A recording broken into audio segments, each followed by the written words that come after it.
but it's once again, and told the team just when we met today, appreciated the way they've prepared and worked, and we got a couple more days left, but excited for another opportunity. And each weekend, there's a lot of things that are the same, but then each weekend presents new challenges, new opportunities. So looking forward to that, and feel bad certainly with. I think you guys got a release on Hoff, but that's tough. Anytime a kid misses a game, nonetheless, a season, you feel for them, and you guys saw it. We were all around it, and he did a lot to change. Working for this, and it's an obstacle for him. It's unfortunate, but you know what? It's another chance for him, to kind of reassess, grow, and come out of it better. But you feel bad for him, and yet feel good. Heck, didn't know at the time, but when Andy went last week, it gave him some confidence, and certainly going to need him going forward. And so, but you hate it for Hoff. But it's been a good week, and I've liked how the guys have worked and what they've done, and so you appreciate that. And finish her up and get on a plane and get another opportunity Saturday against a really good Michigan team. The release suggested that Hoffield was feeling better Sunday, and then it got worse, or something like that. Well, he was struggling, felt a little bit, and I think it's all relative at the time, and so he'd had that before. I think it's related, not the same, but related to it. So, best interest. How big was it for Endicott's confidence moving forward to get that 41-yard kick last week after missing the extra point? I think it's good anytime you get a chance to come back and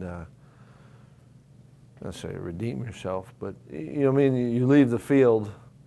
It's like when we were kids, you play hoops, you go around the world, right? 5 spots, and you'd hit it, and you wouldn't leave till you hit all 5 spots. I think it was any competitor wants to finish doing it well.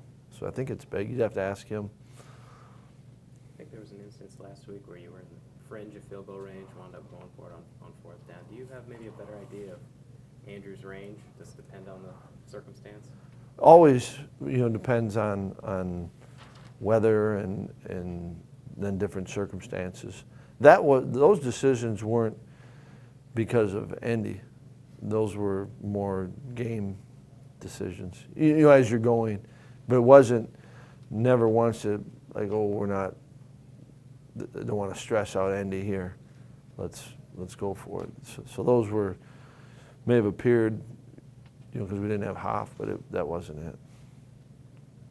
Every game is its own entity, but you have beaten 2 top 10 teams this season. Does that give you the confidence or more confidence to say, hey, why not do it again? I think that this group has had confidence in every game, and I think that anytime, that's a hard one, because anytime you go through something, you hope to grow from it, and that growth should give you confidence. What the outside world says about who you beat, I don't think, that doesn't matter. Who were you that day, and did you get better? How'd you play? And then did you grow from it? So therefore, the growth, the experience should help you build confidence, give you lessons that maybe you work on that then you get confidence. I think that's really where it's at, not necessarily as simple as you did this, so therefore what you did yesterday affects how you approach and who you are today, but doesn't give you guarantee anything going forward. That's what's great about it. You got to go play the game. Coach, sorry to backtrack a little bit, but kind of on your freshman kicker that's redshirted, anything going to change with him?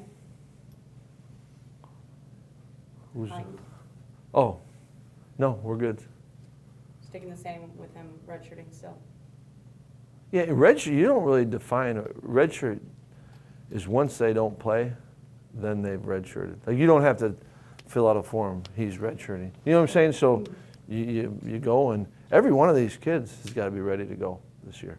Now, some probably have a better idea that they're redshirting, but really the redshirt isn't, you don't stamp a kid's forehead and you're redshirted this year. Well, you guys haven't lost a road game since you came back here. Are there any characteristics you look for in a team that can win on the road consistently? Thanks for saying that one.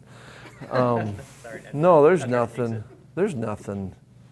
You know, it's not that complicated. It's a game. You go play it. If you score one or more points, you win. And to win games, you have to play good football. And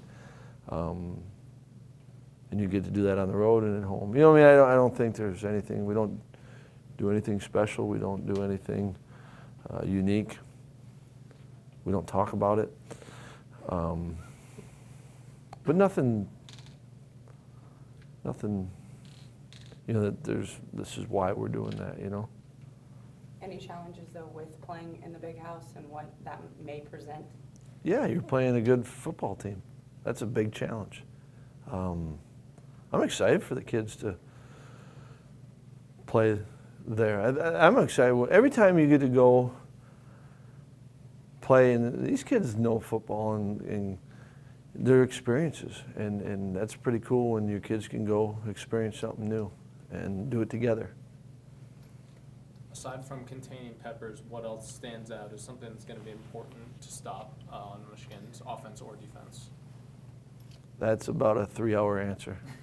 You know what I mean, in the sense that there are little things for each guy that are really important. And that's what's cool about playing this game. Any game you play, every guy's got to do his part. And you can go with the base, you've got to protect the football, if you can get takeaways, if you can be efficient on third down, offensively or defensively, when you're in the red zone. You know what I'm saying? All those things are real, and then each team he's a heck of a football player. Special teams, you know, we need to do a great job with him.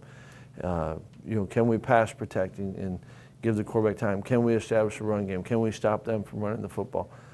It comes back to you got to play good football, and that's the goal. How do you slow down Spade? He's been very potent on offense in the quarterback position. He has been playing well, play good defense, you know, and it's can you get them off schedule? It's the same thing you just talked about right there. You know, if you can stop the run, make a team one-dimensional. If you can put them in third and long and extra long as opposed to a 3rd and 2 or 3rd and 4. You know, it's playing the game. That's the key. Play it well. Well, is there anything you do tactically, philosophically, that would be different on the road compared to home? Not really. All right, thanks.